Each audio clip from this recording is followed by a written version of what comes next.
you guys think Siamese twins get 2 chances to make a first impression? But no, seriously. Like, it's unfair. It's unfair. Siamese twins. Like, if you're bad at making a first impression and we're attached, like, do I just have to make the first impression every time? Can you imagine that? No. Like, I've imagined a lot, but not that. Having a Siamese twin? Me and Blaine have a lot in common. I was already trying to think about who would the twins, the centers, was it for Pittsburgh? I saw him too. Reed freaked out. Like, what if one of them has She was like, which fouls? ones are the identical twins? I was like, I don't know. Maybe the 2 giants that look alike running down the court. I was like, that's not fair. Y'all can't have 2 7-foot identical Siamese twins, though, I don't know. But like Siamese twins, like, again, like that's just got to be wild. I was watching that Elvis movie last night. You watched the new one? Yeah, and all the history that I've known about Elvis, I didn't realize he had a twin brother that died at birth. Yeah. Didn't realize that. Yeah. I like that movie. I just wish they wouldn't have done it through like the eyes of Colonel Parker. I wish they would have done it through like, actually like Elvis. You didn't like Colonel Parker? No, he reminds me of somebody. Somebody that you know too. Nick Saban sends a strong message by suspending DB Tony Mitchell. Cam Newton plans to throw for NFL scouts at Auburn's Pro Day, and Tim Brando joins us to talk a little March Madness. I'm Jake Crane, and welcome to Crane & Company.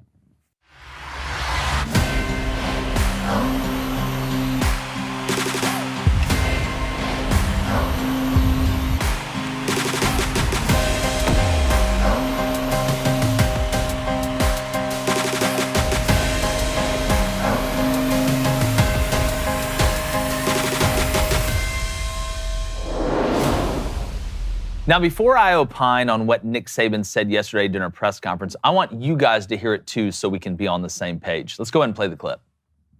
Tony Mitchell has been suspended from the team and all team activities until we gather more information about the situation and what his legal circumstance is. And,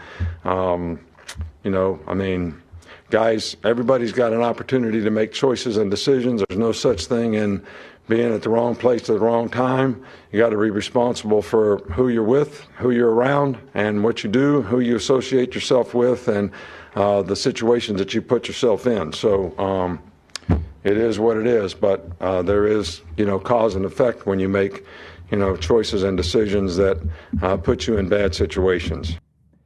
Now, do I think that Nick Saban meant to take a personal shot at his colleague Nate Oates yesterday when saying this, when saying there's no such thing as wrong place or the wrong time while talking about Tony Mitchell? No, I don't. But he is right when it comes to these type of situations.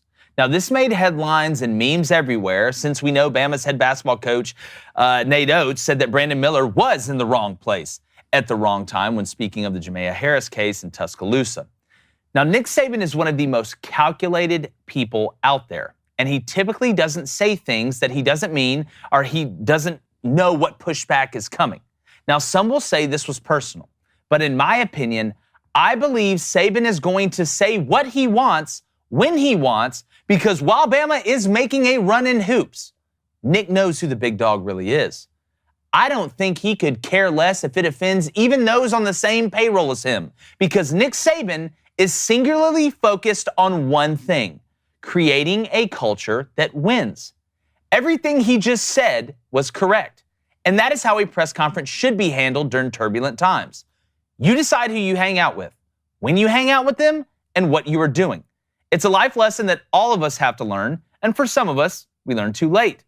There's also been new info released about the Brandon Miller case, and while I believe he still should have sat 1 or 2 games during the inquiry, it seems that tragic night went a little bit differently than the rampant speculation indicated. But again, that isn't the point that Nick Saban was making. As a leader, your job isn't to make excuses for those you lead, regardless of their importance to the cause. Your job is to hold them accountable while pushing them further than they can push themselves. Saban didn't mean to call out Nate Oates, but I believe he did give him a blueprint on the right way to handle the PR of a bad situation, because after all, isn't that what Saban does best? I'm going to go and bring in my co-host, David Cohn, former Michigan quarterback, and I'm working on a little ninja focus today. FD to my right. I will not be referring to him by his government name for the rest of the week. Days early. Yeah, a couple days early. We're not on the clock. We're not on the counter. Won't help. No, it'll help. It'll help. Practice makes perfect. Hey, like I say, how do you get to the Grand Ole Opry?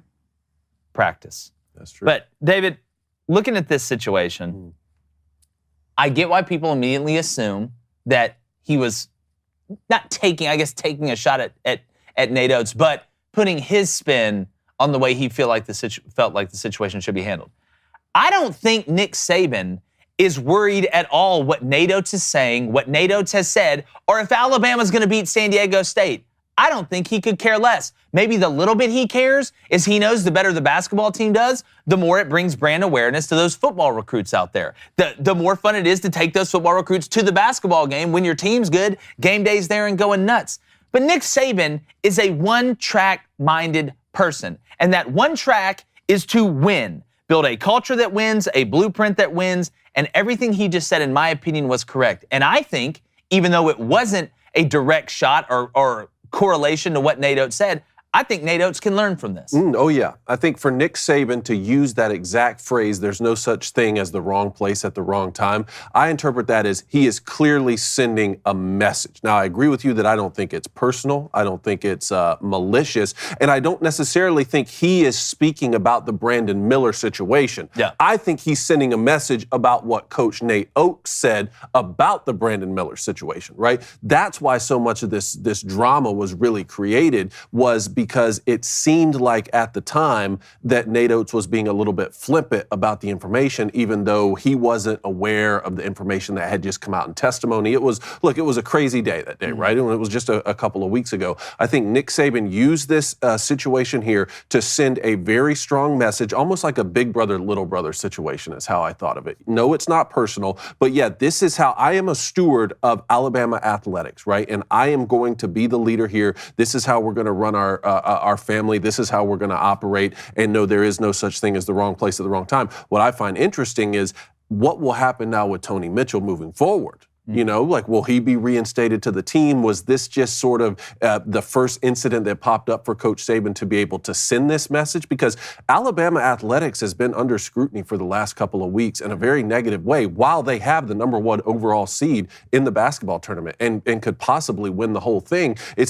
That has been overshadowed by this just cloud of drama and negativity. And I think Coach Saban wanted to clear that up a bit. Yeah, and I battle back and forth because I know that Saban doesn't want distractions. And I have always been in the camp, Blaine, of Nick Saban knows what he is going to say, knows why he is going to say it, and is prepared for whatever backlash or whatever's coming back from it. But I don't think he seeks out distractions. I don't think he seeks out trying to create a PR storm that has now happened. I think he just said what he thinks, which is the truth, regardless of what you think about the Brandon Miller situation. And we have a bad problem in sports. It's like politics.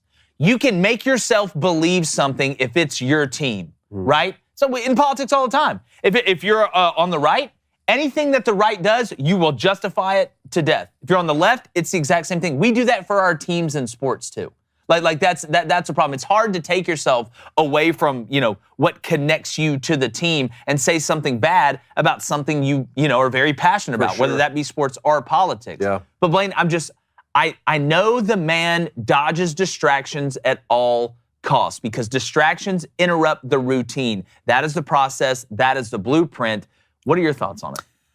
Well, I think Nick Saban obviously doesn't want distraction, but I think Nick Saban is going to set a standard no matter what it is or what sport you coach. And I think Nick Saban, as strategic and planned out, Nick Saban said, this was meant for Nate Oates to hear. I really do. Because at the end of the day, Nick Saban has to coach so many guys on a football team, and there's a standard and there's one message that gets sent throughout this entire football team.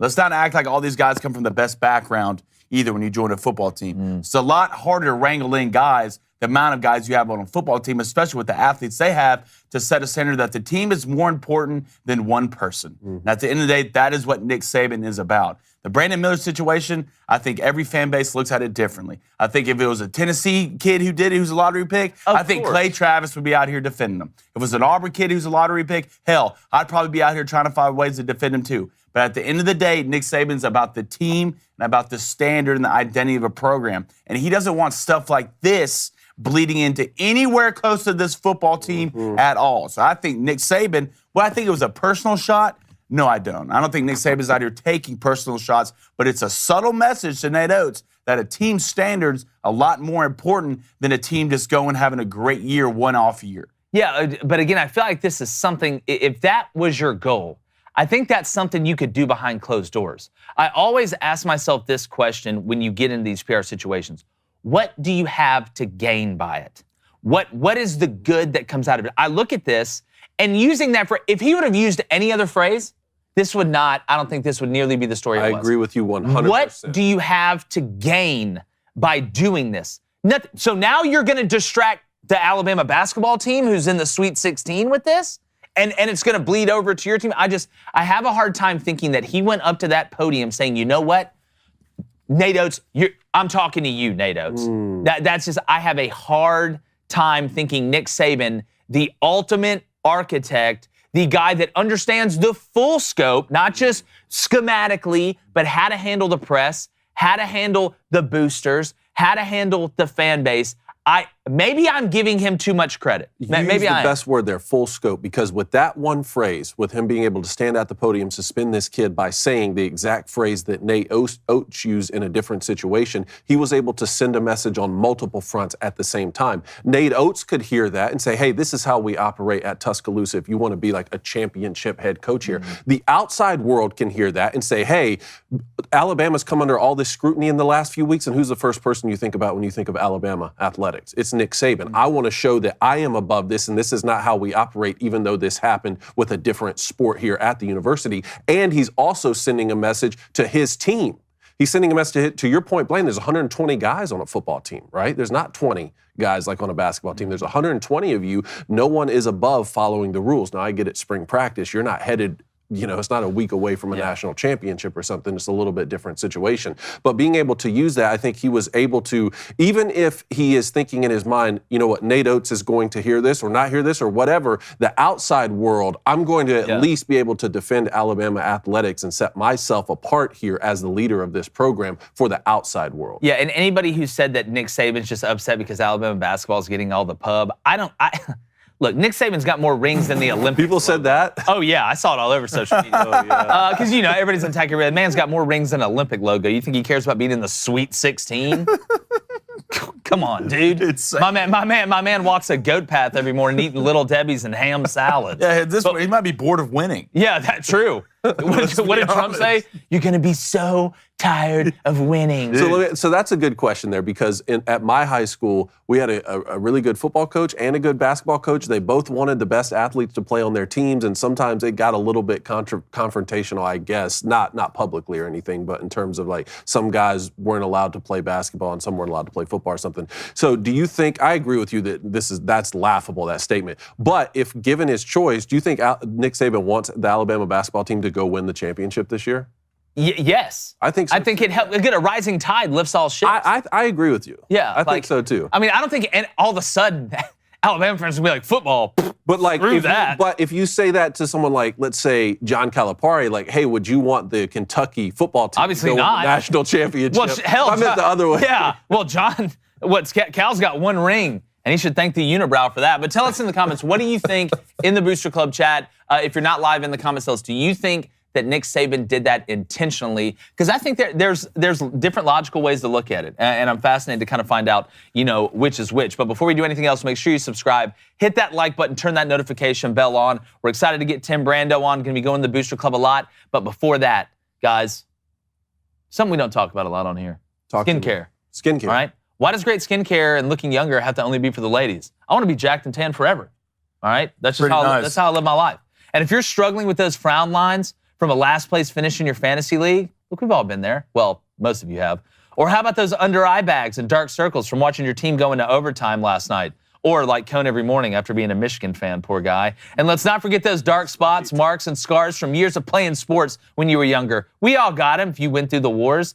Genucel products use natural ingredients to specifically target all visible signs of aging on a man's face and restore those boyish good looks. You want to look like Tom Cruise? You're welcome. I don't know if you have 3 middle teeth, but at the end of the day, your skin's going to be absolutely delicious. All right, so no joke, guys. These products do work. I use them myself. I'm man enough to admit that. I started using them on the first day I received them. We met the people from Genucel. They're fantastic. And my soon-to-be wife, fiance Reed, noticed the difference immediately. She says I'm like on Scrappy Cocoa. I'm a silky smooth. There you go. All right, but right now, Genucel's introductory sale is 70% off their most popular package of products for the Booster Club. That's you, BC. These are the deals we're throwing your way. That is 70% off. All you have to do, visit genucel.com/booster. All right, then use our code BOOSTER for additional savings. And now all orders will be upgraded to free shipping. So go to genucel.com, genucel.com/booster. That's genucel.com/booster. It's the gift that keeps on giving. That's borderline free. And you got skin in the game. Hey, skin in the game, anti-wrinkle treatment right there. That's exactly right. Congrats, you're younger. Yeah. You know Benjamin Button did it? He didn't. Genucel did. Love the product. All right, let's get to the Booster Club. This should be fun. All right, let's go to Jake's Cologne. Jake's Cologne. Jake's Cologne, $5 donation. Says, question for Jake. Yes. What do you think I know we're going to get to this later in the show, but we do read donations, so I'm reading it. What do you think that Cam Newton should realistically expect for himself in his own potential NFL stock currently? Look, I know we're going to hit it. Here's what I'll give you a little preview of what I think. Hugh Freeze should hire him in some capacity at Auburn. That's what I think, and I'll get to why. Really? All right, let's go to Matty Ice, a.k.a. Nighthawk. He says, how about that walk-off last night in the WBC? Yes. Japan versus USA tonight should be a banger. Yeah, we're flying the USA flag high as always tonight. This is what we do. Japan walk-off homer last night. You know, they're sneaky. We do know that. But guess what? When it comes down to baseball, we know what happens in the Little League World Series. Whether it's Japan or Korea or Narnia, y'all run into some boys from down here in the South, y'all get that ass handed to you. So look, Japanese, Chinese, doesn't matter. This is America's game, and we're going to show you why.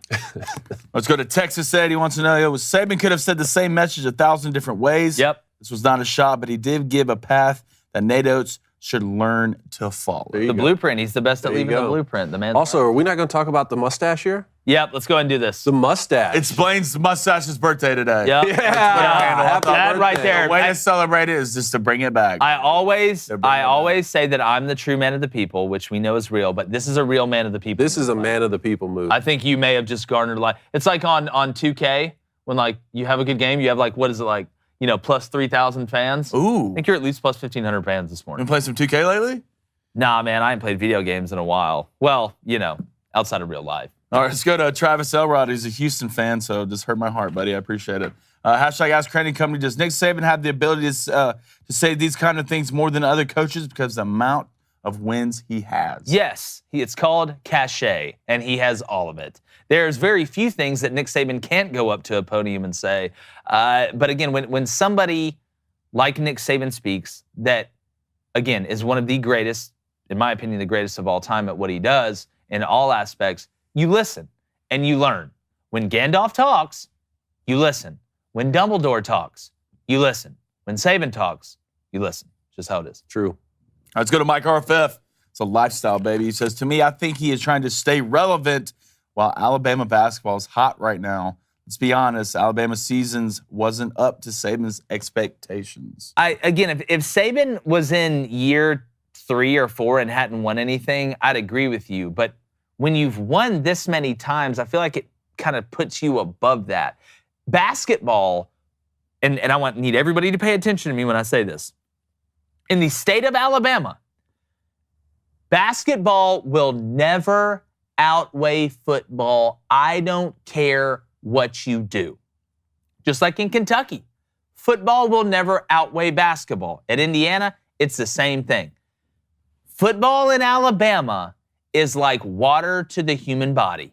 You have to have it. 1,000 years from now, You can land in the state of Alabama, and football will still be more important. And when you want as much as Nick Saban has, he's on God mode. Let's be honest. I mean, it's past that point. What's Nate Oates won? Like, obviously the SEC, that's great, but championship-wise, like when it comes to March, what has Nate Oates won? A lion does not worry about the thoughts of sheep. And in the state of Alabama, football will always be the lion, and basketball, it's turning into a hell of a sheep. I'll give it credit. What Bruce Pearl and Nate Oates have done, Andy Kennedy at UAB, what I think Richie Riley's going to do at South Alabama, it's a hell of a sheep. We'll call it a ram right now, but it ain't a lion, and it never will be. And Forrest Gump wasn't out there shooting jump shots. That's exactly right. Forrest Gump was taking returns back to the house, buddy. It's exactly right. It's funny you say that. We're going to do the true story of who Jimmy Chitwood really was on the show here this week. I'm super excited for that. I've been researching it from Hoosiers. You know what? Just read the next question. You're asking me questions like that. We need I don't to know move who on. that is. You don't know who Jimmy Chitwood is? No. You've never seen Hoosiers? I think I've seen him. I don't remember who that is. He's the main player Oh, cool. outside the little short one. Cool story. All right, let's go to Kevin T. So I think Saban deliberately said wrong place, wrong time to 1, mentor the basketball coach, and 2, motivate the basketball team for the rest of the tourney. So, okay, that's an interesting angle. I'll say this, though. If it was a mentor thing, you know what you do? You walk out of your office, out of that palace, you walk over to the basketball offices, and you knock on I don't want my mentor giving press conferences on what's wrong with me. That's the last thing I want. Isn't that like the opposite of what a mentor should do?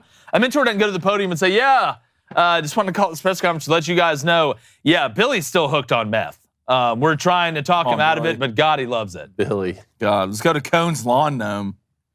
Surprised you haven't told that to get off your lawn yet. Well, we're thinking about it. Are you? Yeah. Not surprised. He says, I think it was damage control to make up for the damage done to the name by Nate Oates. That's a good way to put it. I can agree with that. I can agree with that. All right, Coney, let's move on. All right, rapid fire here. College basketball updates. Ed Cooley, hired by Georgetown. Yeah. You guys like that hire? He Love moves it. from Providence to Georgetown. I mean, Georgetown guy. Georgetown guy, knows the lay of the land, knows the importance of the brand of Georgetown and how much of a monster it can be.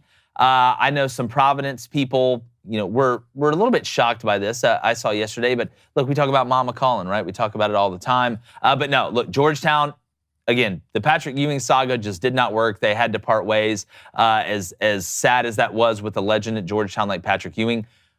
But if you're going to get rid of Patrick Ewing, you better make a big statement with who you hire. And I think Georgetown hired the perfect guy, and I think they are going to be instantly relevant. And, again, if you're a coach around the country, I'm looking at Bynum and these other guys who just hopped in the portal from Providence.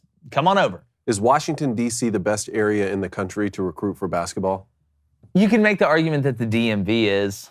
I mean, that whole area with Washington, D.C., included. The hardest thing, number one, getting kids to qualify out of there is really tough. Really, really tough in that area. But as per capita athleticism, you can for dang sure make the argument. I think there, anytime too you move up north or go anywhere where there's, starting to become more concrete than grass, you tend to find better basketball players, and the football players you tend to find the better ones when there's more grass than there is concrete. But yeah, look, I loved recruiting that area. Got some great players out of that area, but it's not a state. It's a district. Just stay that way. It is a district. All right, another big splash hire here. Rick Pitino is going to St. John's. Patino. Yeah, I just think of my cousin Vinny every time with Rick Pitino. He fits in perfectly at St. John's. I think he fits in a lot better than, coming to a place down south. He's like, yo, get over here. Yo, come in here and play some basketball. It's great for St. John's. The Mike Anderson situation is interesting. So Mike Anderson was fired from St. John's with cause, which saved the school $11 million. He has opened up a lawsuit against them, saying that they didn't have cause to fire. So apparently they're saying the cause is the players didn't meet academic requirements? That he didn't foster a community to ensure players met academic. Well, they fired him because they wanted to save 11. Let's. Okay, here's the thing. What was in Mike Anderson's contract? Was it they all have to have this? I know that there's a level of GPA that you have to be eligible. I get that. But what was the team rule? Because if the team rule was a certain GPA and everybody hit it, I mean, that's pretty open and shut. Now, if you had half the kids failing and things like that, then you can make that argument. I don't think St. John's would have fired him for cause if they didn't feel very strong about their argument. But it also got me thinking, what happens if you try and sue Harvard? Like what? You're going to sue Harvard Law? Like you're going to sue them? You're going to beat them at their own game? But a place like St. John's, I don't know. You probably get away with it. But I think it's a great hire for St. John's. The Big East, man. I'm just telling you. I thought there was a chance Rick Pitino would end up at Ole Miss. They obviously went with Chris Beard. Yeah. But again, the Big East being good in college basketball, I got more enjoyment, and I said this during the year, out of watching the Big East conference play during the regular season than any other conference. I really, really did enjoy it. Do I think the Big East is the best conference? No. But it was very exciting. You typically have a lot of points. It's high flying. You've got physicality as well. But it's look, Rick Pitino's a home run hire. He's going to turn that place into what they want it to be, what it hasn't been in a while.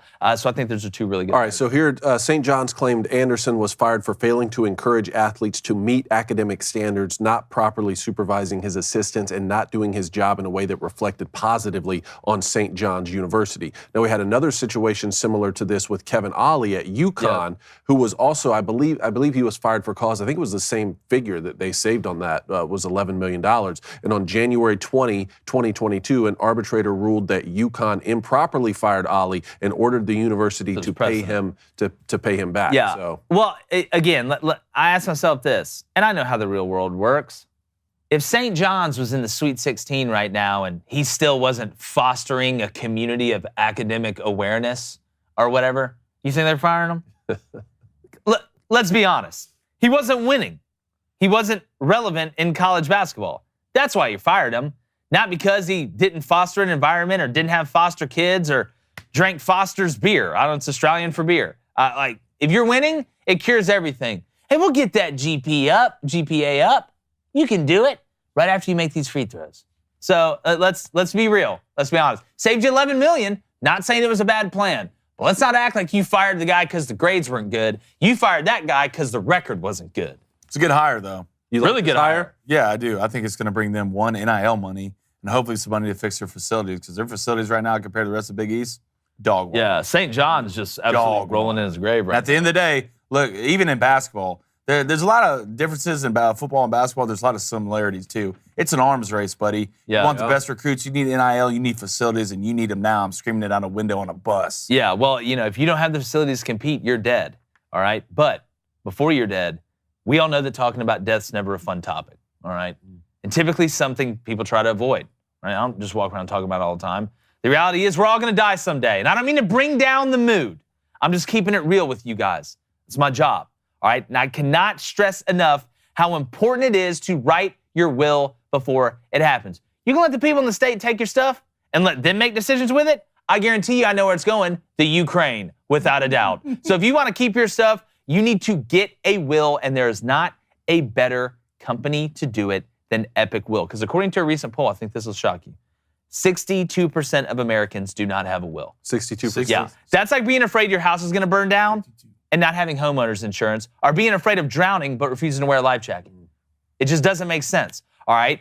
And if you don't have a will, you're just another statistic. So go to epicwill.com. Use our promo code BOOSTER, BOOSTER, and you'll save 10% on Epic Will's complete package. All right, that's epicwill.com, promo code BOOSTER. Cone, we talk about this all the time. We joke around here and have a good time, but this is actually very serious. Yep, and especially when you have kids in the world, man, it's just too important not to. For sure. And not everybody has a family attorney. It's just the truth. So a service like this that can set you up with your will and set your family up if something happens to you, it's amazing. For sure. And for just $119 in as little as 5 minutes, Epic Will can help you create your last will and testament, living will, and even healthcare power of attorney. It is about leaving a legacy. So do it with epicwill.com and use our promo code BOOSTER.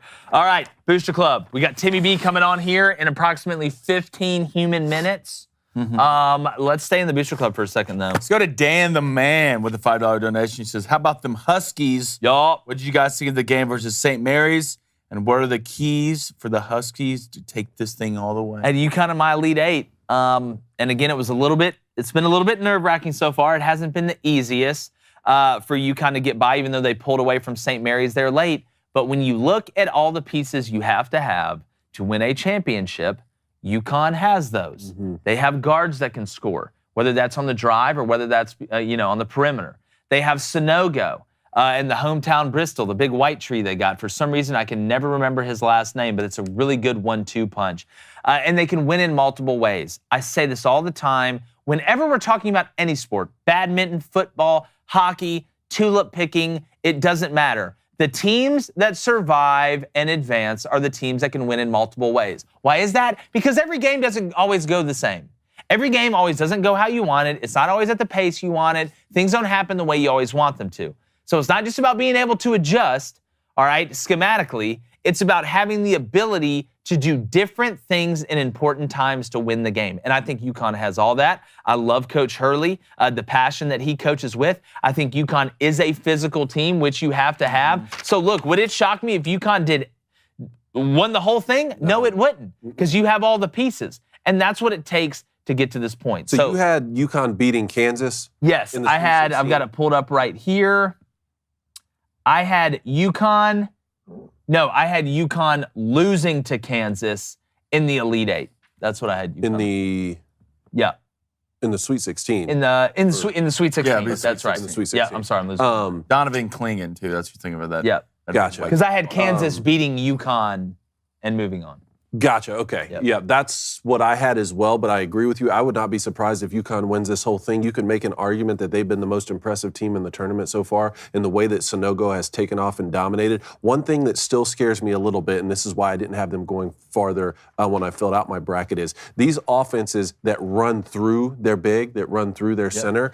Look at Purdue, right, through Zach Edey. They're already out. Kentucky with Oscar Tshiebwe, out. Indiana through Trace Jackson-Davis, already out. If you don't get good guard play on the outside, especially if your big happens to find himself in some sort of foul trouble early in a game, that's really where you could be on upset alert, not to mention that you're also about to face up with you got Arkansas still over there, Gonzaga over there, you got UCLA at the bottom of that bracket at the 2 seed. So they're going to have a very tough route to get to the Final Four. But if they can withstand that, you have to start really thinking UConn could win this thing. And they have a win over Alabama earlier in the season. They did. They did. The thing about UConn's guards, like and I know you know this, but Purdue's guards could not consistently hit open shots when the bigs were dominating.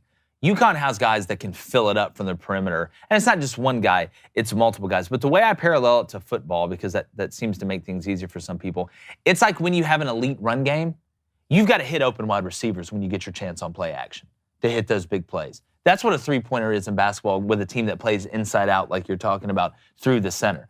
You've got to hit your shots when you take them. You cannot just rely on backing people down in the basket the whole game and missing open shots and trying to survive. So I agree with you 100%. That's what it's going to come down to. I think they got the ball handling. I think they have the scoring. I think they have the front court, the back court, and the experience with a coach that knows how to put them in a position, whether that be at the end of the game or before the game, to win the game. All right, let's go to Laura Brown. What's up, Laura? She wants to know which remaining Big 12 team has the best chance to win the tourney. Oh, Texas. Texas, yeah. I had Texas. Almost had them winning the whole thing if I hadn't seen that. I had them in my championship. Yeah, it's again. I had them in my Final Four. We talk about having everything. They have that. Tyrese Hunter. They've got Marcus Carr.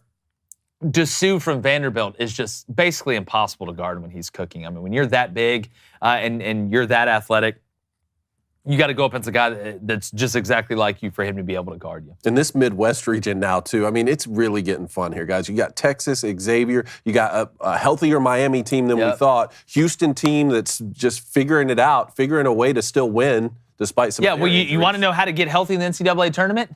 Make it to the second weekend.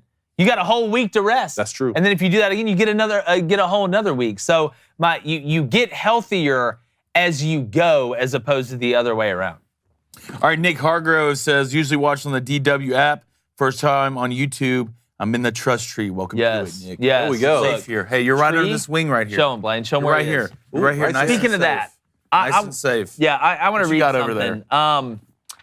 Our fan of the show. Oh, yeah. Chad. I won't say his last name. I don't want to dox people on here, even though I know he doesn't care. He sent us. His father is an author who's has a weekly devotional for men. It's called Breakfast, Bible, and Bull. It's going to be fantastic. I can't wait to read it. But I want to read this note because, we always talk about the Booster Club and the goal of this show is obviously to inform you about sports, but we want to make it, a family atmosphere where, again, you may not agree with everything that we say. I don't care if you're a Democrat or Republican or Libertarian or whatever. We enjoy dissent here. We feel like that's the biggest problem we have right now is that everybody's afraid to disagree with the people that are in their camp. And that doesn't mean you go out of your way to do it. That doesn't mean you be, malicious about it. But if we don't have dissent, we have nothing. I don't want to turn this into some huge echo chamber where everybody believes the same. So I say that to read this. To Jake, Blaine, and David, just want to take a minute to thank you guys for what you guys do. Came to the DW for Ben and Matt, but found you guys that made all the difference. Hooked on your show, don't miss a day. Love being in the Trust Tree and part of the Booster Club. You guys do an amazing job, but more than that, and this is the point I want to make. It's the interaction with your fans on social media and the call-ins that really makes us and me feel included and a part of the show. Thank you guys for your kindness. And he continues to compliment us. And Chad, we really appreciate it, buddy. Yeah, man. But again, we want to let you guys know, we want this show to be for everybody. And again, disagreeing about sports and the times sometimes where politics and sports touches, we may disagree and you may hate the take. But that doesn't mean that we can't have a conversation. That doesn't mean that we can't get on here and talk about stuff that we enjoy and disagree with each other in a manner that is fun and passionate, because I think you can have both. But without you guys, there is no us. And I just want to take this time. I love this job. Thank you guys for letting us do this job, because if you guys didn't watch or you guys didn't listen or you guys didn't share the show, this would not be possible. And obviously thanks to everybody at the Daily Wire. But that just that meant a lot, Chad. And that's the goal of the show, man. We want to bring people together because everybody's just so pissed off at everybody right now, man. And sports is like one of the last havens we have to bring everybody together. And that's what we want to do on this show. So regardless of political affiliation, regardless if you're an Auburn fan or an Alabama fan or a Purdue fan or a Tennessee fan, we're all in this bad boy together, all right? And regardless of what happens, that's how it's going to be. So, that's the goal. So I just appreciated that. Thank you, Chad. Can't wait to read Appreciate it. Can't wait to read it either. Let's go to Mike Sunderman. What's up, Mike? He says, what do you guys think of the foul against Caitlin Clark with 1 second left in the Georgia game? Two-handed push in the back, out of bounds, with a smile on her face. I'll tell you what. Caitlin Clark, monster. Yes. Yeah. Monster. Yes. I say this. I don't watch a ton of women's basketball. I'll be the first to tell you. But when Caitlin Clark's on for Iowa, I will stay on that channel to watch. So what happened in the play? I didn't see it. It was basically a cheap. It was a cheap shot at the end. It's a couple of games in a row. It happened in the Ohio State game. Listen. Game. They're just going after the most dominant player. Yes, Caitlin chirps. Okay, but that wasn't even the craziest thing I saw from women's basketball interaction. Go watch the handshake line of Louisville and Texas, and go watch what the Texas girl said to the Louisville girl. Post game. What'd she say? During the handshake. I'm going to let you watch it because it looks to me, and you can see the reaction when she says it, that she shakes her hand, brings her in, and says, I'm going to beat your ass. That's what it looked like to me. You can go back and watch it, and you can tell immediately there's friction there. But you know what? A little bit of that is good. I think a little bit of that is good. It needs to be chippy. Was it who the Texas girl who Texas said that? lost. Did they win or lose? They lost By 20. They got You had your chance. Yeah. You had your chance For to sure. kick her butt. For there. sure. Now again, I saw it a didn't do couple it. times. That's what I'm not a professional lip reader. I got out of that professional a It long paid time you ago. well, though. It did. That was a hell of a carnival. Yeah. But no, I like a little chippiness. Do women's basketball needs to be chippy, not pushing people out of bounds after the play with two hands. Look. But It was up to me. look, Yeah, Blaine we knows. know He about wants. you. He might as well just let y'all start fighting. Look, handshake lines, no, everyone get in a circle. Yeah. hit the person to your left. Yeah, that's exactly right. Bull in the ring. want ratings? A little bull in the You want ring. ratings? I feel like you are about to sell me a used car that I'm going to be so excited about. For sure. Get into But character. it's not going to last me a long No. time. And he doesn't want you to check the Carfax. No. The fox is dead. Yeah. Don't walk into the office. You'll see something that'll change you forever. All right. Let's go to Freeway Jared, the $5 donation. Oh yeah. Says, just want to remind my Arkansas fan who is focused on basketball that you're 2-7 against Missouri. LLLLLLL. Good morning, everybody. Look, this What's up, dude? This is what makes it great, right? You've got to have something. Fans going against each other. Oh, so the basketball team's good, but Sam Pittman may be a little bit overrated.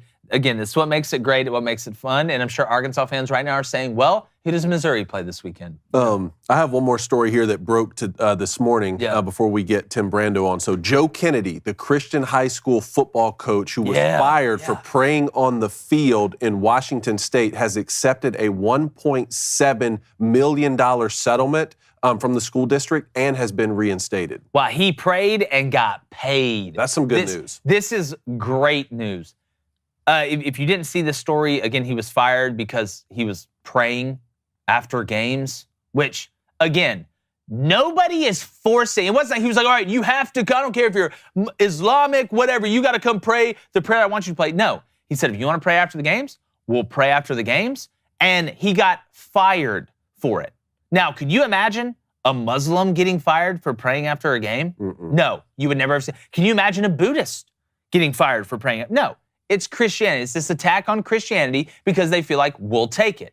Like, well, that's fine. We'll take it. It's okay. You can't offend a Christian. No, this is fantastic. It sets a great precedent. Nobody is forcing anybody to pray. If you want to join somebody in prayer, that's on you. And when you talk about separation of church and state, again, nobody is forcing anybody to pray. To me, when you don't separate church and state is when you make somebody do something.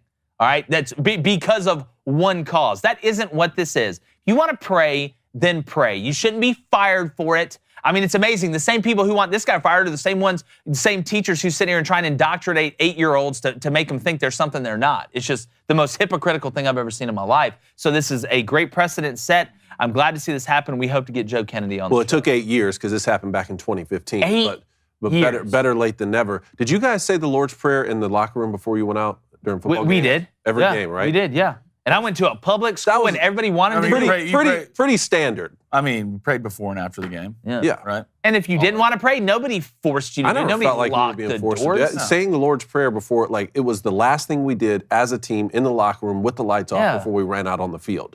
It's one of the most memorable things I can remember from high school. For sure, but at the end of the day, it's an option. Yeah, again. As it should be, it's an option. No one's sitting behind you with a gun saying, hey, do this now. It's the same thing I said when players are like, oh, we should get paid.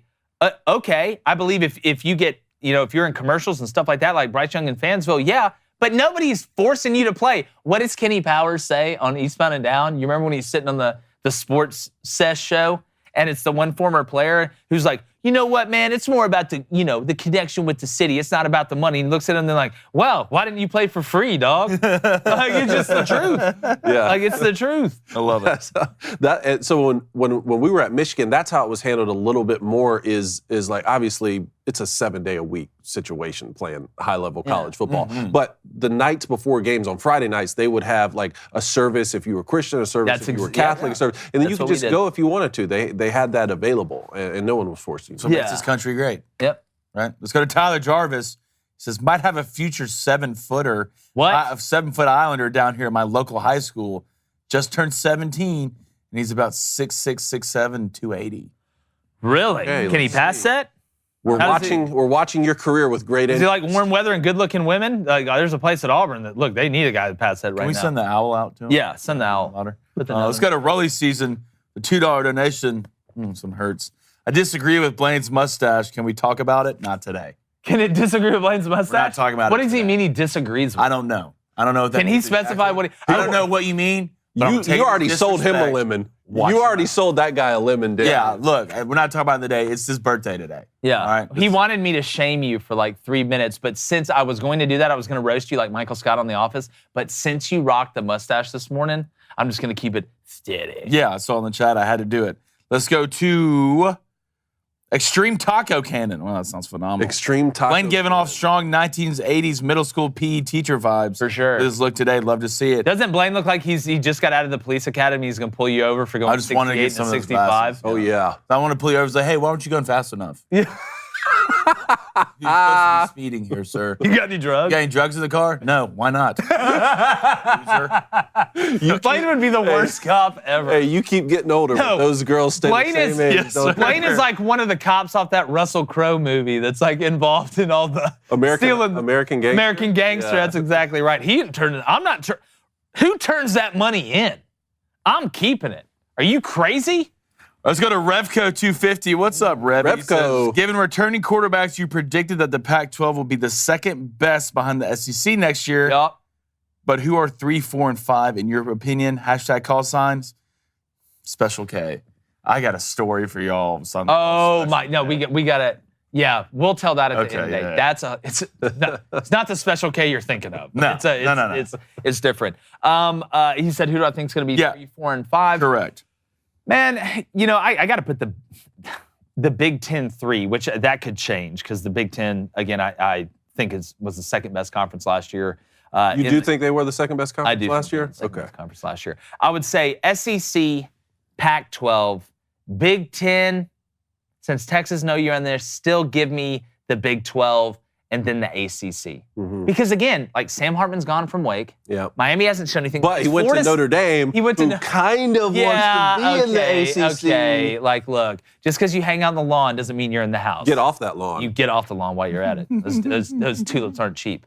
That's the second tulips reference I've used today. I don't know what's well wrong. Done. Maybe it's subliminal. But that's where I'd rank it. Well, it depends on how you weight it. Like, what are we talking about? Because, like, last year, the Big Ten had 2 teams in the college football playoff. That was awesome. First time they'd done that. But the bottom of the Big Ten was as weak as I can remember. Mm-hmm. I mean, we didn't even know who was going to win the West for a large portion of the season.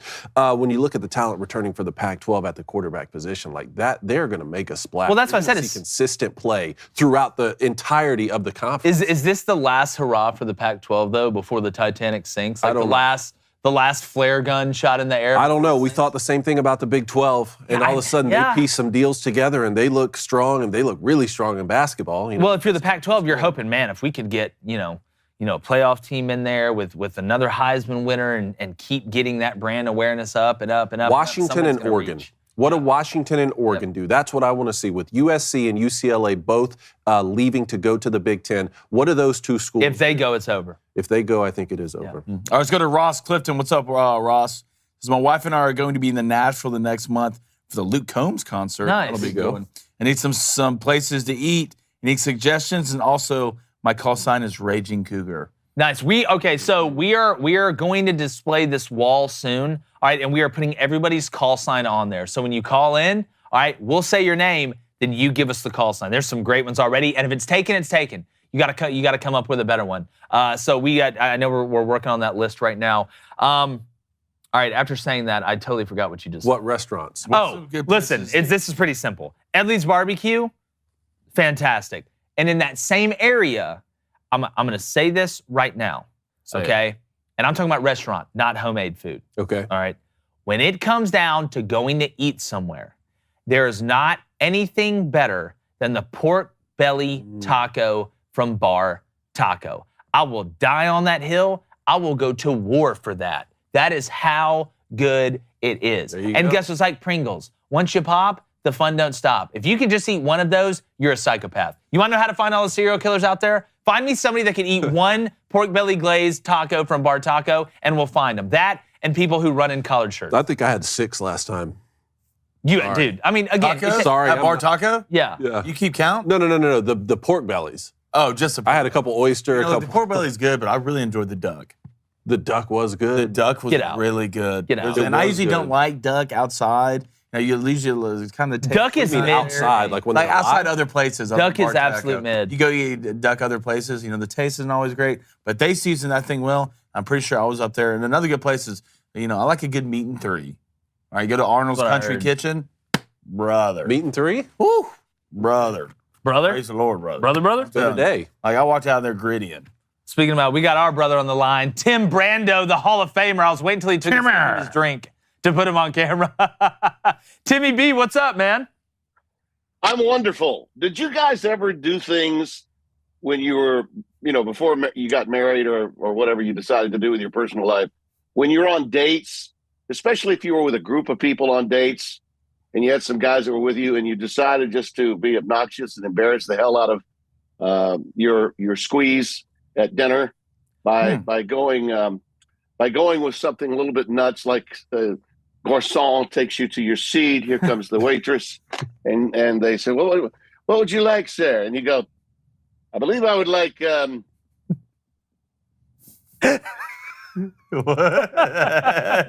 you're on audio right now, Tim Brando's either getting into Slytherin or ordering something. I believe I would like some roast duck. Straight from the Patriots. I can say with confidence, no. Yeah. To be honest with you, Timmy B, like, I'm just not a fan. Duck is chewy. I like duck. I don't. Go to a Thai restaurant, If it's get cooked some properly. It was just a little uppity and austere. For sure. And then you go to the next guy who might not be able to do the dialect quite like I did, and my buddy might be a little bit more of a southern homespun man of the earth, salt of the earth kind of guy, and so his name would be Bilbo or Bobo. Bilbo. I love it. Bilbo, yeah. One of my closest friends was named Bilbo. No way. Did he live in the Shire? Absolutely. Anyway, he would say, I believe I would have some roast duck. You got duck? That sounds more like my buddy. Yeah, that's exactly who I hung out with. And it would be like a really nice restaurant by our standards in the 70s. For sure. Or maybe you go to a motion picture, you go to a film, and they start running even before the film starts, the credits. You would say like Steven Spielberg presents. People around you go, yeah. What? What the hell is this? So every time a name would pop up, I would go into deep disc jockey voice. Yes. And Terry, God bless her. I don't know how she stayed with me. She would be like hitting me, elbow. We just stop, She is the true Hall of Famer, Timmy B. We all know that.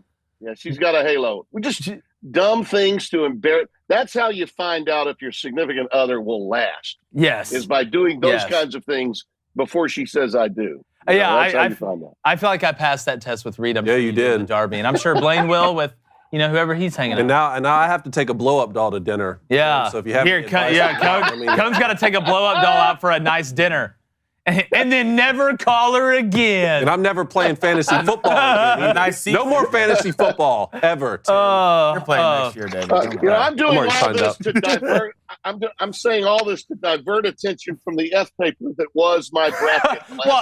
Yours too. Look, Timmy B, I think all of our brackets are like those Hogwarts letters where you open it up, read it, and then it incinerates itself. I mean, at this point, it's like Blaine said, we might as well just put every team in the tournament. Make it single elimination and let them play. It's crazy. I do want to say this, Timmy B, because I'm sure there's some Bama fans in the chat, and it's always fun to poke fun at people. Because trying to predict an NCAA bracket, why don't you just try and let me guess the lottery for you as well. But your thoughts on this March Madness, and do you think this is good for the game to have teams like Purdue losing early and kind of these storylines where I'm going to be honest, the seeds don't even really matter that much anymore? No, they don't. No, they really don't. When 16 beats a 1 again, for the first time in 5 years, and before that it was forever.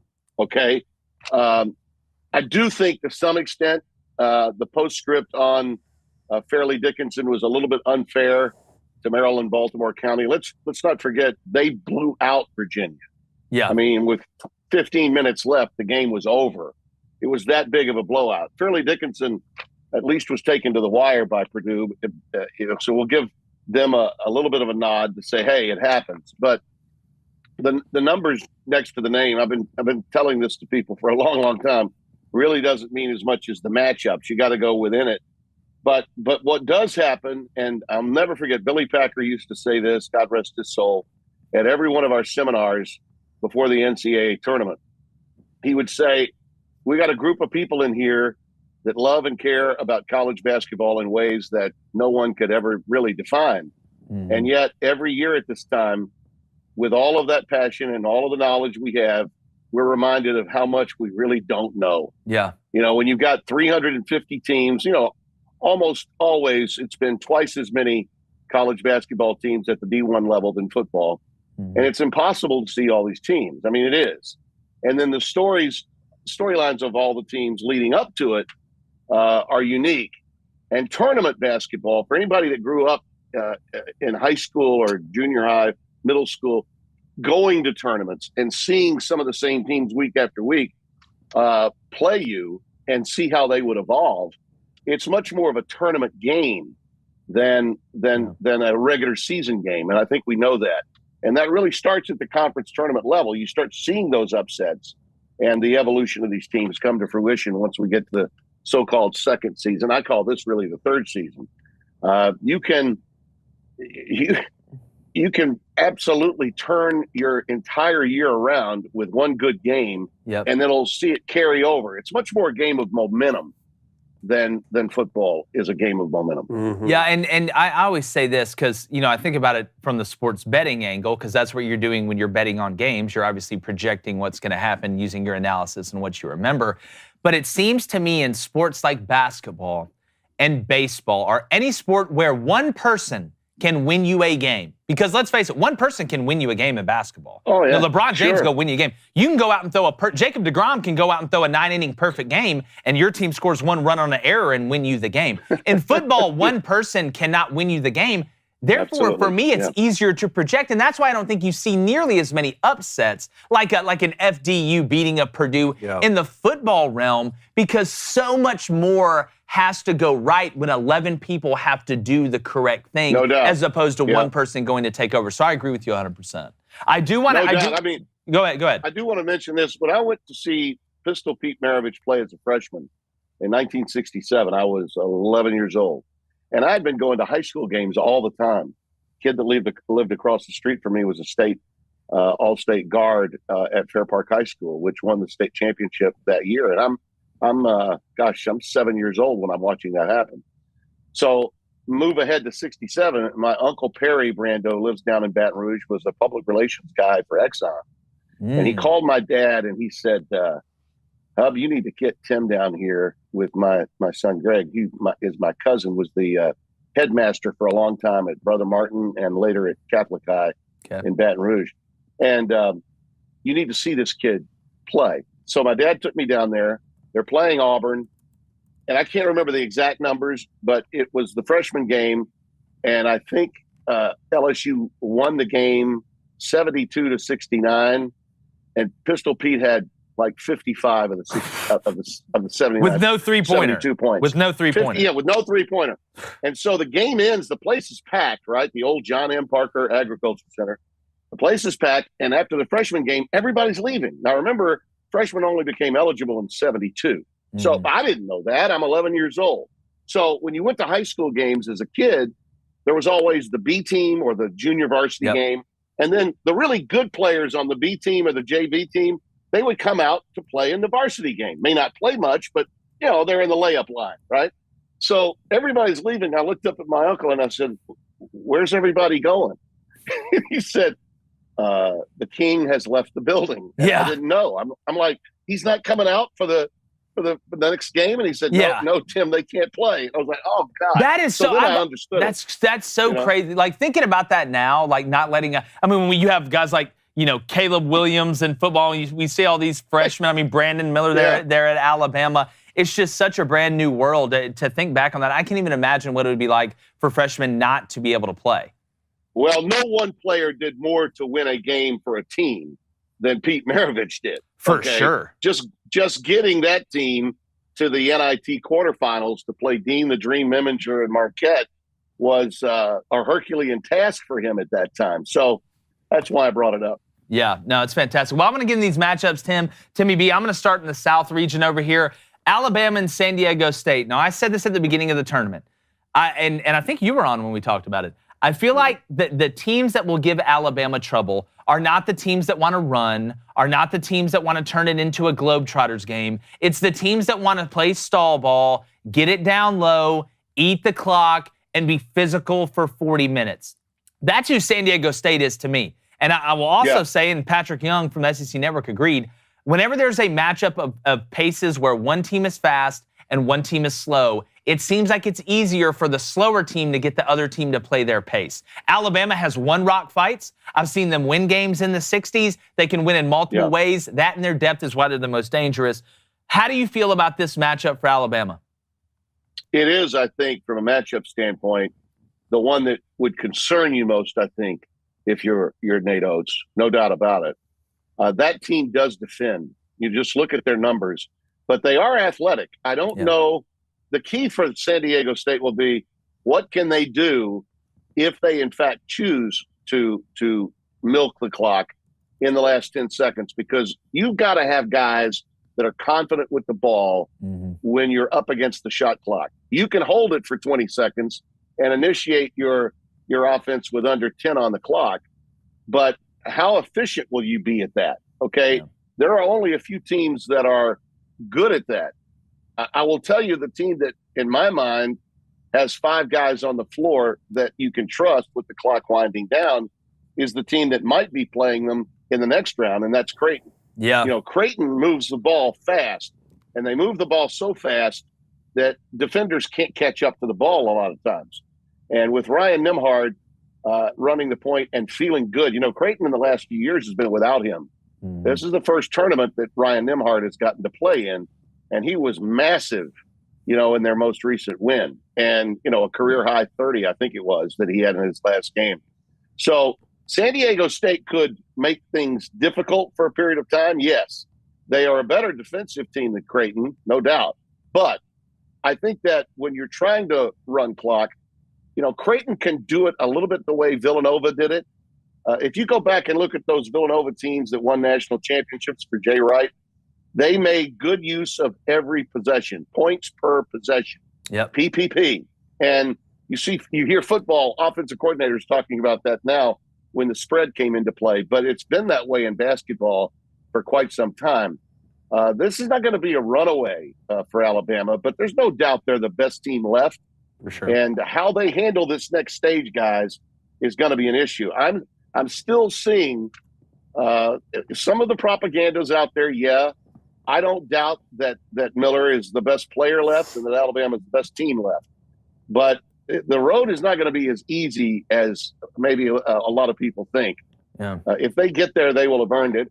You know, kudos to them. To this point, no problem. But I didn't anticipate really that many problems until they got to this stage of the tournament. That would have been against Arizona, and it would have happened now. They're not going to be playing Arizona, but I do think that a team that's efficient offensively like Creighton may have the best chance. But San Diego State could soften them up a little bit and help give their coach, Greg McDermott, a blueprint, so to speak. Yeah. Yeah, I think this come down. Can San Diego State score enough? Yeah. I think that's what's going to come down. Well, I've been hearing all week about how Tim Brando was wrong about Alabama and he was wrong about the number 1 seeds. I'll tell you one thing you had right, though. You told us not to fall for the trap of the conference tournament winners.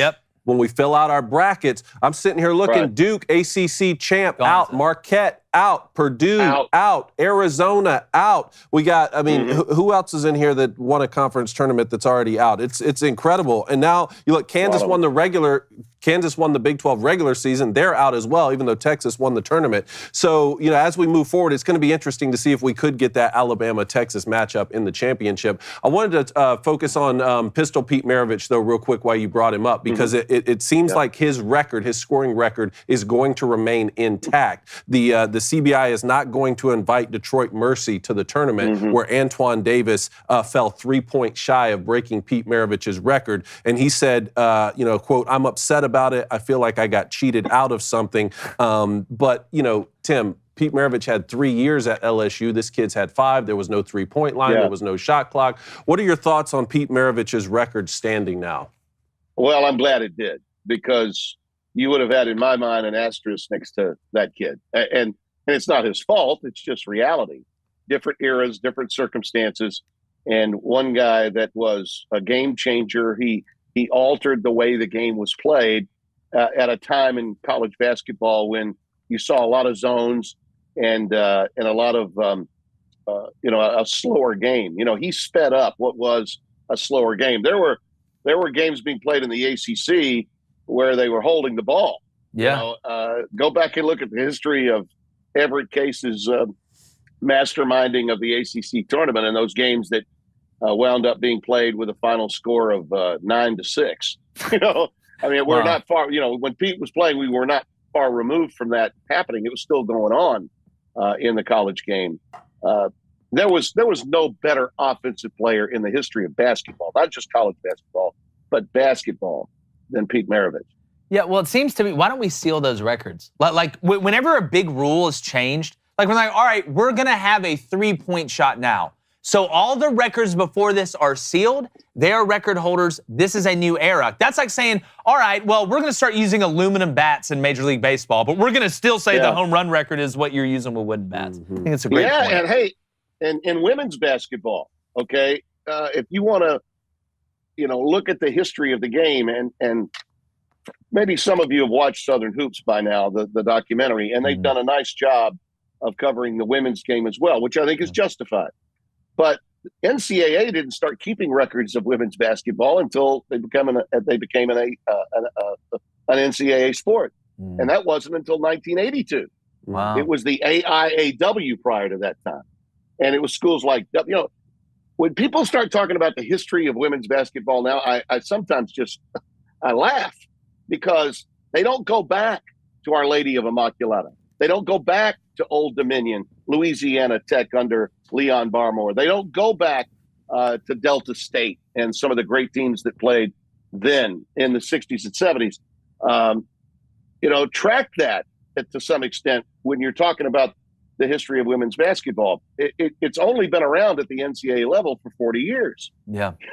That's wild to think about it. I did not know that. I mean, at least when we're looking at the men's game historically, it's been played at the NCAA level. I feel the kids that played in the women's game back in the late 60s and all through the 70s and late 70s and all the way till 81 get shortchanged quite a bit. We talk. It's almost like the game was invented by Pat Summitt and Gino Auriemma. That's not true. Yeah. It really isn't. Yeah, well, and now speaking of going back, it seems like they're trying to tear down everything those women worked up to build at this point in sports. I hope which not. We'll not get too deep into that. But what do you got, FD? Right. All right, Timmy, going to the Booster Club. Crane Crazy wants to know, can Tennessee's defense keep that high-scoring FAU offense at bay enough to win that game? Boy, to me, that's a game that is all about how you deal with being in the world's most famous arena. And all of those games that are being played in that region, I love. It's a great draw for Michigan State because Izzo has played in that before. Some of his players have played in that before. There's a comfort level about. Trust me, guys. When you get into that building, if you've never been there before, it's different. I mean, it is. I love the FAU coach May that worked with Bob Knight. Came up. He seems to have a real good countenance about him. I think that will help them. But Tennessee is reinventing itself without Ziegler, and they've done a hell of a job. Yeah. I mean, they really have. They're relying on their defense and their athleticism inside. And I think the benefit of being those two teams is like when we get to the regional semifinals, we're going to be talking about the other game. It's almost like there'll be so much attention put on Tom Izzo in Michigan State. I think it'll serve to help whoever wins that game. Just like in the Final Four, when Georgia played NC State, it was the forgotten game in 1983. Everyone was talking about, Louisville and Phi Slamma Jamma. It was one of the greatest games ever played in that Final Four, and everybody thought the winner of that game was going to win it all. Well, I think a lot of people will be looking at that second game and saying, "Oh, that's going to be for the goods." And the winner of the Tennessee FAU game could be a real, shall we say, bracket buster entry into the Final Four. Yeah, the potential is there for that. I like Rick Barnes. I'd love to see Tennessee get there. I really would. No. All right, let's go to David S. He wants to know, Tim, what are your thoughts on UConn? Not getting a lot of love, but their underlying numbers are some of the best in the country. They're fourth in KenPom efficiency right now. What do you think about the Huskies, Tim? Well, Arkansas's defense better be all that and then some if they're going to be able to handle UConn, because everybody on the floor can put it on the deck. Yep. Everybody on the floor up against the clock. And this is the thing, fellas, you guys were asking me about San Diego State, and I mentioned Creighton because I think Creighton's got more guys that they're not just catch and shoot guys. Four of the guys on the floor can put the ball on the floor with under 10 on the clock and create a shot if one is not there. I think that's the other story with UConn. Jackson can create. Caravan can create. Tristan Newton is a point guard, yes, but he's a lead guard. He could score. The transfer from East Carolina.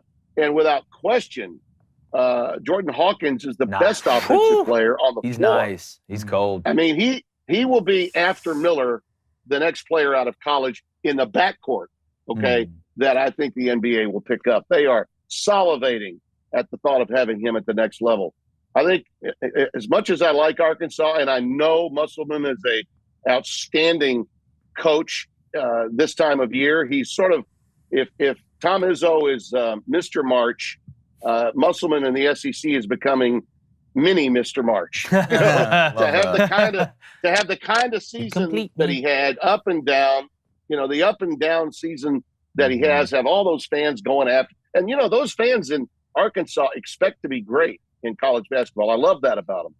But UConn is, in my opinion, just packed with way too much ammo for even a guy that's as good as Musselman defensively to prepare for, even with, a full 5 days to do so. Definitely. Well, Timmy B, before we let you go, I just want to let you know, I saw on social media that golf swing, that lefty golf swing, when you stuck that one up next to the green. I got to say, I'm a-looking and I'm a-liking. Oh, listen, my thoughts on Timmy B's tips from the tee are when you turn on Golf Channel and you see these guys like David Ledbetter, and there's, they're always going, with your take back, you get here. Yeah. And then at the apex of the take back here, Brandel Chambly. You close the head. You close the head here, and then you follow through there. Well, those guys have never been where I am there or here or wherever. And then you order the duck plate. Then you order the duck plate. I'm like a 10. I'm a 10 handicap that needs to be able to hit some, screaming hooks or shanks to get the hell out of the place I put myself in. Yeah. So if you're a 10 to 20 handicap, you need to be checking out Timmy V's tips from the tee. Yeah, you definitely need to check that out. Speaking of that, you may be a 10 handicap, but when it comes to golf, Tim, I'm just handicapped. Yeah, who's not? Timmy, who do you like in the Masters? I know we got a couple of tournaments before that, not a big tournament. You got anybody? Is anybody going to beat Scotty Chef? You know what? I was asked this question by my friend Craig Ken, who used to work at Golf Channel and has a Sirius XM hit every week. And he asked me about these swings. McIlroy's, a majestic swing, yes. Scheffler, who I believe is a better scorer than he is driver of the ball. Scheffler's a great competitor, makes big-time shots at big-time moments. McIlroy's got the most majestic tee shot, absolutely, no question about it. I think that when you look at the field, when a guy like Taylor Moore wins last week, for instance, at Valspar, beats Speed for his first win, and you hear his story, I think this year sets itself up for another first-time winner, somebody coming from the woods, so to speak. Nobody maybe knows him. Maybe a guy that won 3 or 4 times on the on what used to be the Hogan, or what used to be the Korn Ferry Tour. Somebody that's coming from that tour that maybe is on the main tour for the first time. I see someone like that really emerging. But Scheffler, if you're going to pick a big name that's going to play that golf course really, really well, he's your guy. Now, there are other guys out there, like my guy, Sam Burns, from right here in Shreveport, plays out of Squire Creek down in Shoedrink, Louisiana, and a great golf course, by the way. If you're ever in the Ruston area where Louisiana Tech is located, you need to play some golf at that place. It's a lot like Pinehurst, that golf course, but it's got more hills, and in some places it's tighter. A guy like Sam Burns should be winning majors right now. He might be a guy you want to take a look at, but I don't know. You can't get in that tournament unless you have won enough. And Sam had a great start last year, hasn't had one this year. But somebody that I don't think you've maybe been following or know that well could win at Augusta this year. Otherwise, I certainly would say, who am I going to take that's a favorite? Scheffler. Yeah, for sure. There's a reason I call him Chef. He's proven. Yeah, there's a reason I call him Chef Boyar 3, because that's what he is. But by Timmy the way, B, have you watched the Live Golf? Have you watched the Live Golf yet? A little bit. Taking a look at it? Yeah, a little bit. Blaine doesn't like it because they wear shorts. Well, the shorts part is not a problem for me. The presentation of it is. I I don't like when I'm watching golf shots. I don't want to see team scores here. The graphics. Golf. Those of us that love golf want to see golf shots, and if you put too much on the screen, I don't like it. The retirement tour. Yeah, I'm not trying to go play golf. I don't want to see knees or hear the Migos coming off the first tee. Yeah, that's I don't watch golf. Well, and I'm sorry, but if you've got guys like Phil and other major champions out there that are shooting 73 and 74 but are guaranteed money, I'm not as interested. I want to see the storylines of these guys that are making putts on the Korn Ferry Tour just so they can take an airplane instead of drive their car to the next event. I love those kinds of stories. And you're not seeing that on that tour because of the way it's constructed. Yeah. So I find myself saying, I'm kind of an old school, maybe I'm agreeing with Freddie Couples. It's a tough watch for me right now. Definitely. Well, Timmy B, it's never a tough watch when you're on, my friend. It's always great stuff. Really appreciate it, and keep hitting them straight, man. You bet. I'm going to go down and have some roast. Yeah, I just think of the Patriot all the time. He does that. All right, Timmy B, great stuff, man. All right, one of our favorite. Great to be with you guys. Always, love it. Always. All right, Cone. All right, let's do it. You want to fit it in a minute? Let's fit this news in a minute. NFL. All right, if you don't know, this is the game where Cone has 1 minute to read all the NFL news. If he screws up a word, then he has to start over, but the clock does not. David Williford Cone. Is the clock ready? You got 1 minute. Do we have the clock ready? Okay. All right. Here we go. David Cone. Brandon Cooks has been traded from the Texans to the Cowboys in exchange for a 2023 fifth-round pick and a 2024 sixth-round pick. Jeremy Tunsil reset the tackle market by signing a 3-year, $75 million deal with the Texans, and he represented himself. Former Vikings wide receiver Adam Thielen is signing a 3-year deal with the Carolina Panthers. Former Steelers linebacker Devin Bush out of Michigan signs a 1-year deal with the Seahawks. The Seahawks also signed former Giants safety Julian Love to a 2-year deal. Former Rams safety Nick Scott is now with the Bengals after signing a 3-year, $12 million deal. Bengals also signed left tackle Orlando Brown to a 4-year, $64 million deal. The Lions agreed to a 1-year deal with former Eagles safety Chauncey Gardner-Johnson. Marcus Mariota signs a 1-year contract with Eagles backup to back up Jalen Hurts. The Buffalo Bills released wide receiver Isaiah McKenzie, but signed former Patriot running back Damian Harris. Tight end Mike Gesicki also spent time 5 years with the Dolphins. Is now with the Patriots. Cam Newton's throwing at Auburn's pro day today because he says he's one of the best 32 quarterbacks in the world. Oh my God! What is going on? My shoes are. Oh no! Y'all started with a subtle approach that time. Yeah, again, we wanted to lull you. Like come out of the sink in it a little. Like, yeah, we wanted to. What are you back here doing? Wait, Blake? you don't want to know. You don't want to know. I think I messed up a couple times, but yeah, Joe Biden. Got that Joey. Don't look in your mirror when you get home. That's exactly right. Either way, believe me, there's nothing on your face. I don't know what I said about Mike Gesicki, but he's playing for the Patriots now. Yeah, look, hey, can I say this? No. I like some of the Patriots' moves, but the more I do look at this Panthers team, all right, with some of the ads they've had, Adam Thielen, win the Super Bowl. No, but if you're the Saints, kind of looking over there like, all right, stop adding people, because if you look. Panthers starting to do, if they hit in the draft in a couple of spots, they've got a nice starting point, a nice foundation to build the house on. Go get Bryce Young. Go get Bryce Young. You see the odds just came out? What? CJ minus 275. 275. Bryce Young plus 160. Gosh, I just want to throw Anthony the bag Richardson on that. plus 400. No, they ain't getting Anthony. So what do you guys think about Cam Newton throwing at Auburn's pro day? Here's what I think. I think Cam Newton is done playing in the NFL. I think he should be with the concussion situation that he's in. That I don't think a lot of people understand how deep it is. Hugh Freeze and his staff are very smart. They're operating very efficiently right now. You have got to find a way, if Cam Newton wants to get him on that staff in some capacity. When you're having to compete against Georgia and Alabama, you need this is the Katniss Everdeen of Auburn, okay? I mean, that's who it is. You want to get the rebellion going? You need to send him out there in recruiting. There is not a home that Cam Newton would not walk in that people would say, wow, I am legitimately considering Auburn. You've got to use every weapon. You put the stones on the bracelet and snap your fingers. There you go. Whatever it takes. Have you disappear. And just like that, he's gone. I think Cam can start in plenty of teams in the NFL right now. Plenty? Like how many? Texans. Okay. Well, why would the Texans Falcons? After they draft Well, depending Bryce, if they want to sit a guy, you want to throw the guy out there immediately? Send him by an old pro? don't you think he would have been starting at the end of last year? I don't know. I mean, think about it. Could he start at the Falcons? I don't like. Probably. Could he start at the Buccaneers? Again, I don't know what his health situation I know is. Baker Mayfield's there. I mean, hell. I mean, he could be a backup. He'll be a backup of the Saints. He don't want to be a backup. Well, He don't want to be a backup. Cam Newton backs up nothing but the car. Man. I think there's enough teams out there where Cam could at least probably start at a couple and be in a backup. Look, Cam, have fun throwing. If I was the XFL or the USFL, I'd be doing whatever it took to get Cam Newton. Yeah, that's interesting day. too. But if I'm Auburn, listen, you threw it good, you jumped good, you ran good.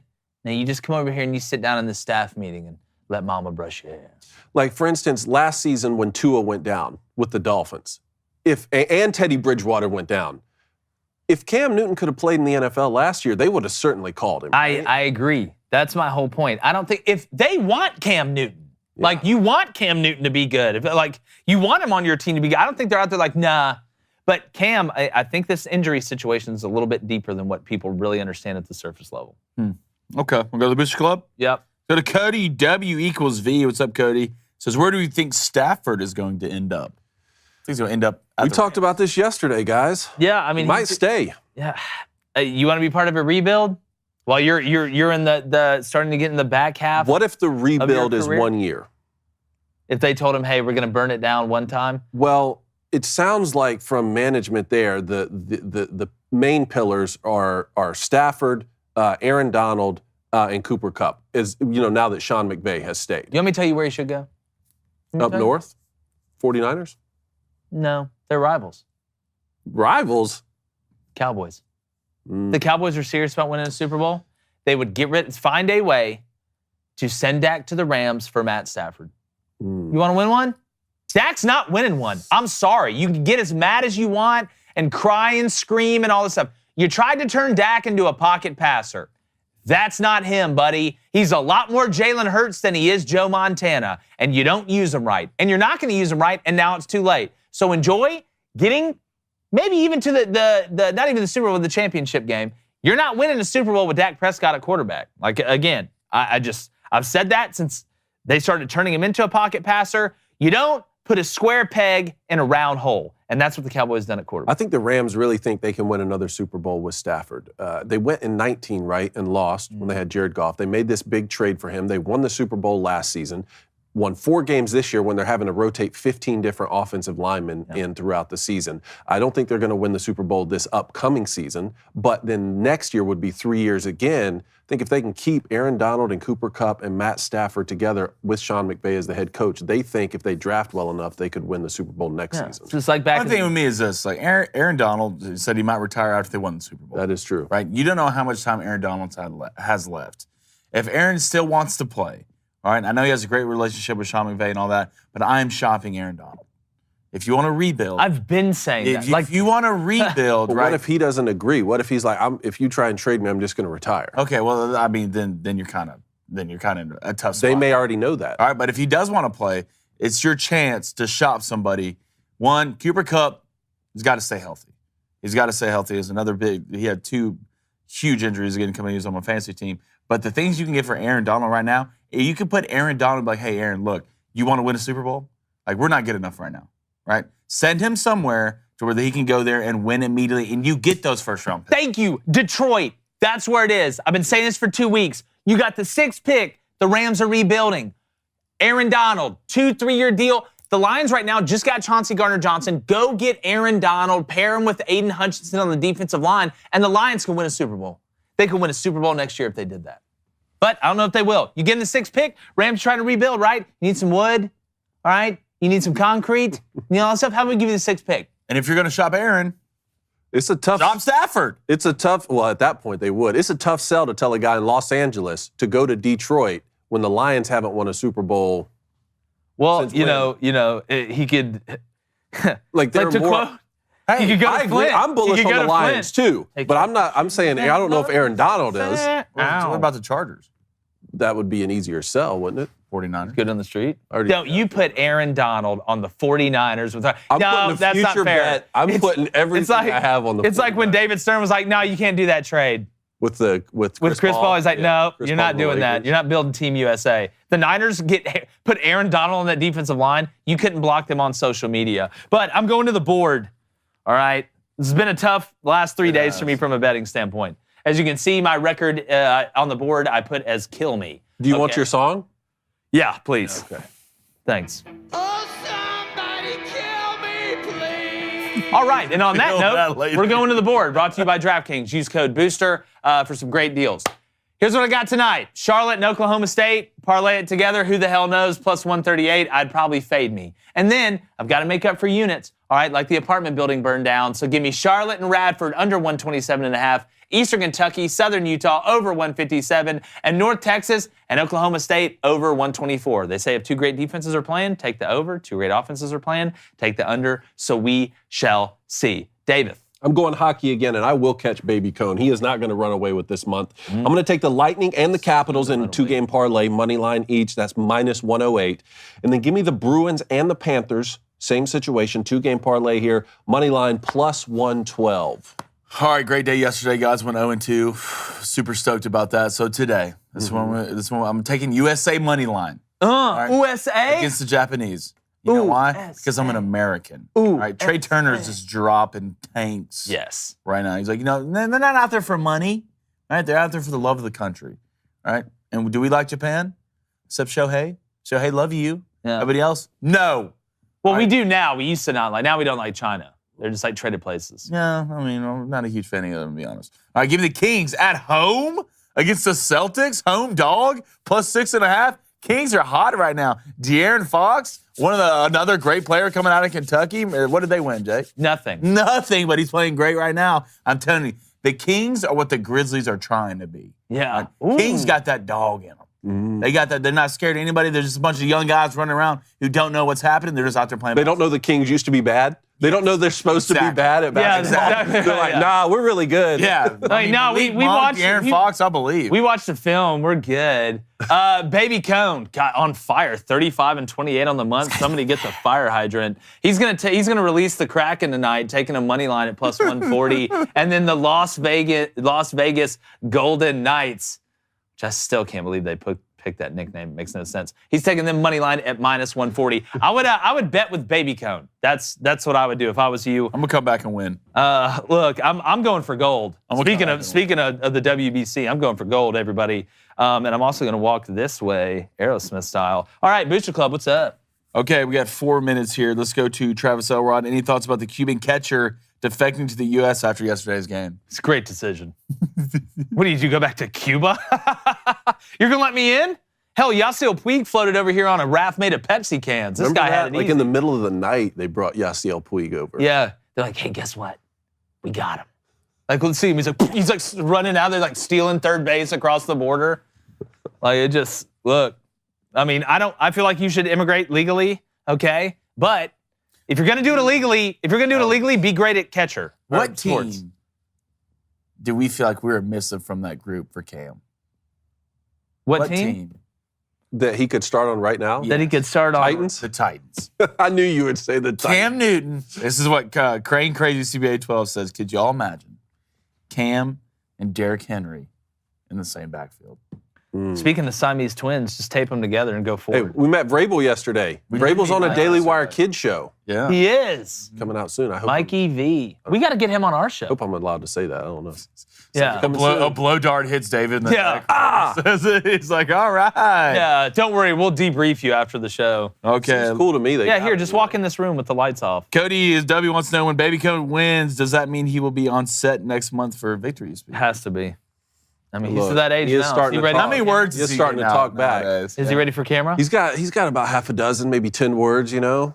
He knows dog, Nice. obviously. Mama, Nice. daddy. He's got that dog in him.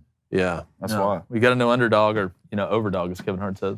Clearly he knows when. Yeah. That's all he keeps saying to me. I'm gonna win. Well, he's, ever since he's been alive, it's been a great situation. And All right. I'm not surprised. Poll. Poll. Do you think Nick Saban said that on purpose to take a shot at Nate Oates? I'm going to Yes. say the Booster Club said yes, 61%. Yes, 80%. Yes, 91%. Wow, 91% can agree No, on anything. 9%. Good. Well, that 9%, guess what? I'm with you. It's better than 7%. If you know, you know. Make sure you hit that like button, subscribe, follow us on all social medias. Really appreciate Timmy B coming on. Got a great shows for you for the rest of the week. Make sure as well you check out everything on the Daily Wire Plus. It's fantastic stuff. Check out our merch as well. It's easy to find. Go to dailywire.com. You can find it. It's really, really easy. It's in the originals. But make sure you check us tomorrow morning live, 6:30 to 8 a.m. Central, 7:30 to 9 a.m. Eastern. And like the chances of the ACC being the best basketball conference in the land consistently anymore, we're gone.